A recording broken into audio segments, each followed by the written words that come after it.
Hello and welcome to this very special edition of the SYLBOURNE Show.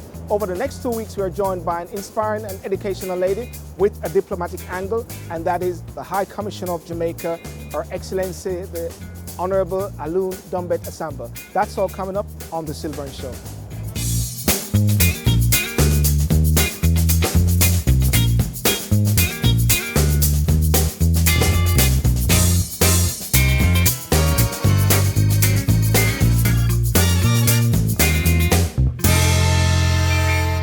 From the moment we're born and start this great adventure, we're always reaching for more.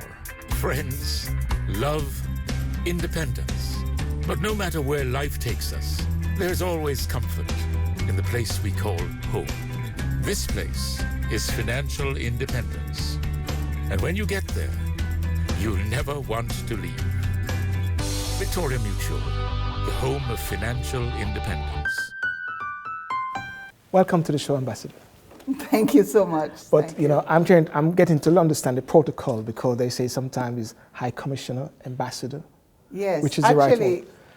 It's High Commissioner because I'm a member of the Commonwealth, yes, and I'm assigned to a Commonwealth country. Yes. So in my role as the Jamaican representative here in the UK, yes, I'm High Commissioner. Fantastic. However, in my role to the other countries that I'm accredited to, I'm Ambassador. So it's the same position, yes, but it's just a different name, because one is Commonwealth and the other is just the other countries. So I'm High Commissioner here in the UK, and I'm Ambassador to Sweden, Finland, Denmark, Norway, yes, Ireland, and Cyprus.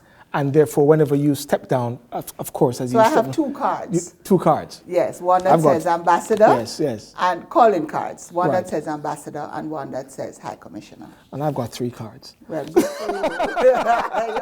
You're one ahead of me, aren't you? Yeah. Well, listen, it is fantastic having you here. And of course, as you know, we understand that you're finishing your terms of service. Is that what you called it, your journey?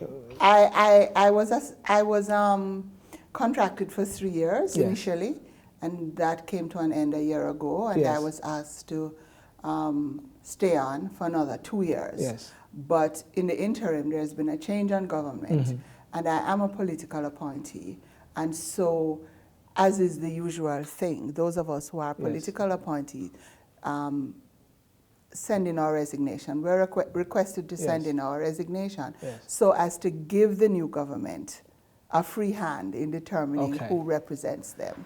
Well, of course, many people weren't happy about that, but we'll talk about that another time. Well, it's just a fact of life. Yes, it's something, yes, that yes, happens. Yes. And the thing is that a government could choose to keep you, as has happened in the past, or could say, thank you very much for your, yes, service, and you go home. Okay, fantastic. Well, you're always going to be around because you're great on social network. But before we go there, High Commissioner, for our audience, can, yes, you give us a brief overview of your day-to-day role?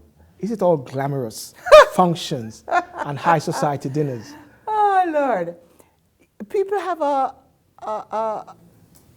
very strange view of what it is that we do. Yes. Here in London and also in the other places. And luckily for us, Jamaica has been able to identify some very, very good people to be Honorary Council representing Jamaica, yes, on behalf of the High Commission, on behalf of the embassy, so that in the other countries we have Honorary Councils. Yes. And they basically represent Jamaica and deal with consular issues in particular, and whether there are any ceremonial things that requires a Jamaican presence, yes, and where the ambassador isn't able to go. Because the fact is that it costs a lot to travel around, right, Europe, and we're constrained by resources. So I'm not able to go to those countries as often, yes, as I could go. So the Honorary Council deals with those things. Now, here in London, this mission has 2 areas of responsibility. We do the consular work here, yes, as well as the diplomatic work. The difference in Canada, for example, is that the diplomatic work is done in Ottawa and, yes, the consular work is done in Toronto. So there's a consul general in, right, Toronto.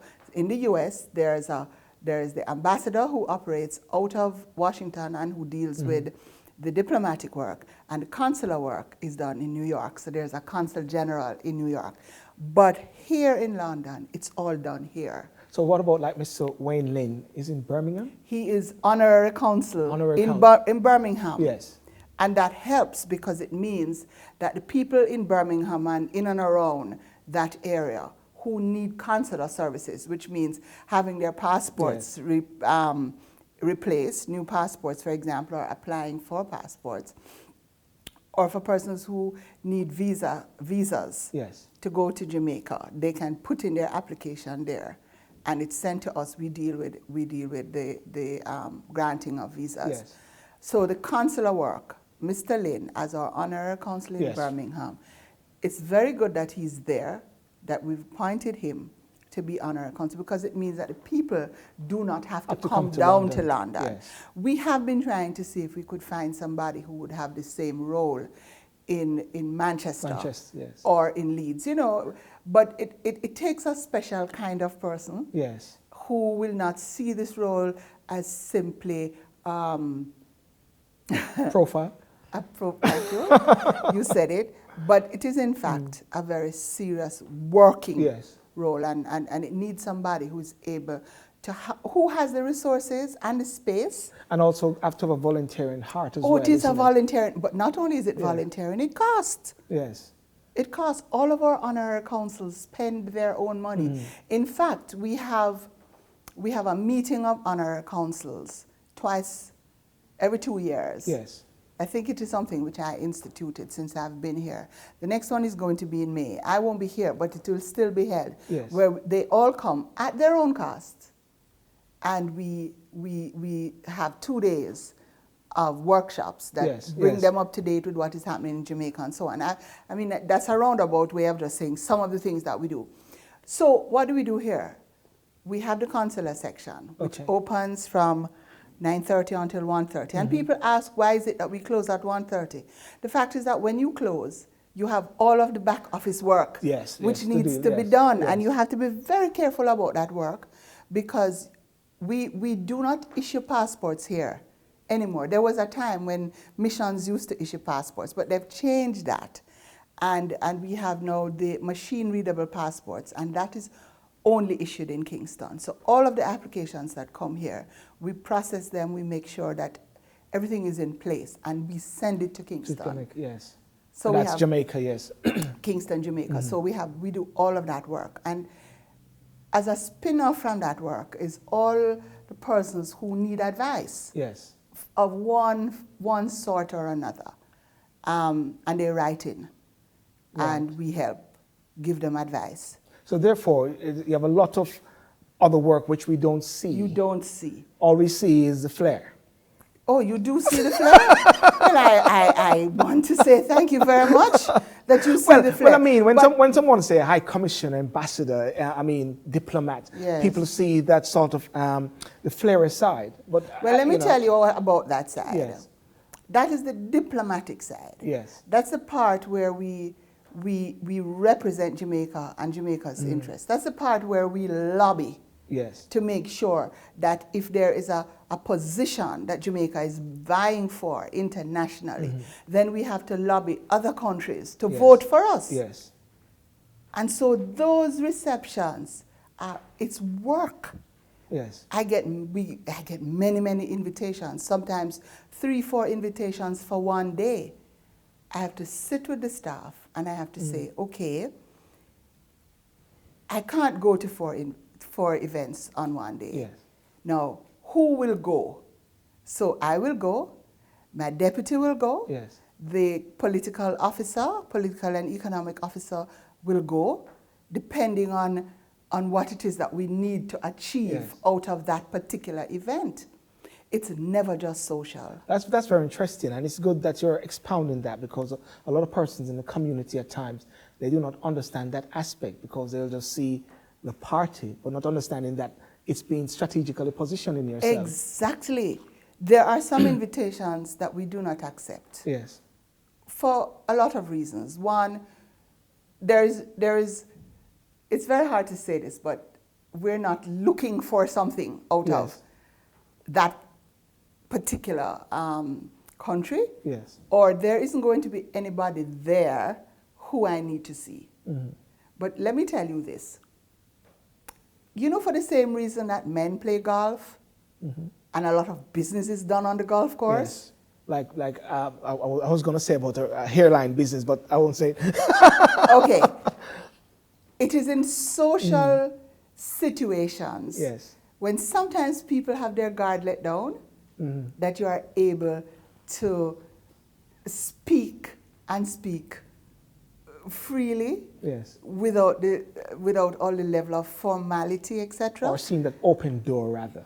And you are able to see somebody. For example, you might be trying to get somebody on the telephone, and for whatever reason, you don't get them. But you are going to an event this evening, and you say, it is likely that they will be there. So you go there, and you have a drink in your hand. In London, it's white wine, red wine, orange juice, or water. Or some rum and... No, only when they come to Jamaica. Only when they come to the Jamaican High Commission will they get rum or rum punch. In the other places, sometimes you get sparkling wine.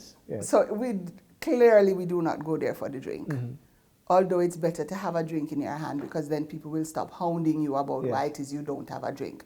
I have learned to drink sparkling water, and it looks like I have a drink in my hand. Fantastic. Well, High Commissioner, well, listen, thank you so much for that bit there. And it sort of set the tone and set the stage, because I realize that there's so much more work which has been done. And one of the things you sometimes say is, SYLBOURNE, if people don't understand that so many things have been done that you guys don't know.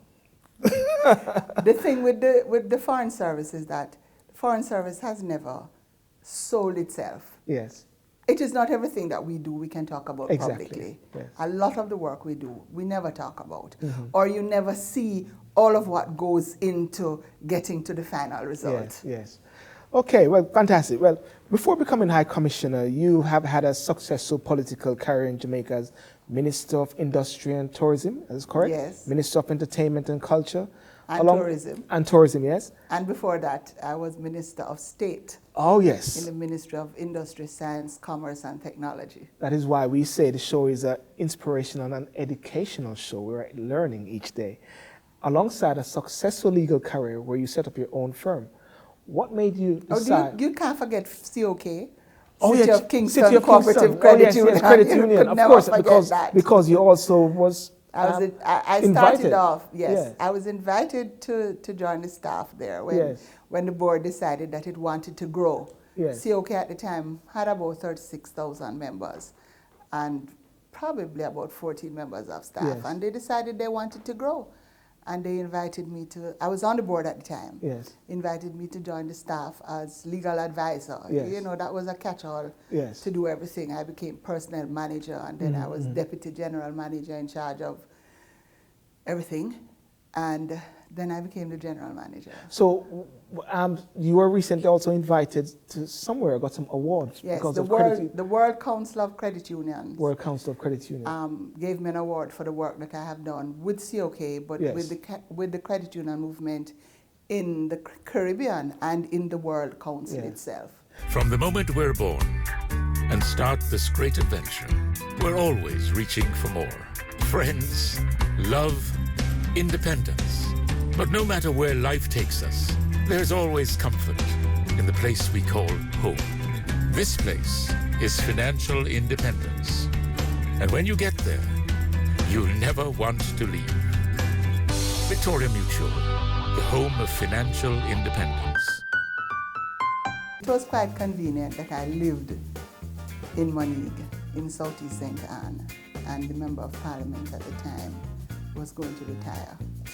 Seymour Mullins. I was named after him. Of blessed memory. Everybody calls him Foggy. Yes. And I kind of grew up with Foggy. His mother taught me at Ferncourt, actually, Miss Vic. Yes. And I was cajoled, is probably the word. It took a while, and I finally said, yes, okay, I will do it. But I discovered that representational politics was not for me.